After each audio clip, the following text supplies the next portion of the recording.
Hello everyone, চলে এলাম নতুন আরেকটি ভিডিও নিয়ে। তোমরা আমার আগের ভিডিওটিতে অনেক ভালোবাসা দিয়েছো, তার জন্য থ্যাংক ইউ। আজকে বানাবো একটা গুপি ড্রেস। এটা আমার জন্য নয়, এটা দিদির জন্য বানাবো।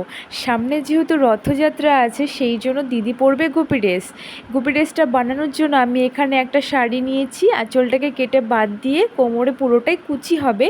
তো আমি পিন অফ করে নিয়েছি, তারপরে মেশিনে দেখো সেলাই করে নিচ্ছি, পিনগুলো খুলে নিচ্ছি। এবার আমি বেল্টের জন্য একটা কাপড় কেটে নেব। এই যে বেল্টের জন্য কাপড়টা আমি কেটে নিচ্ছি।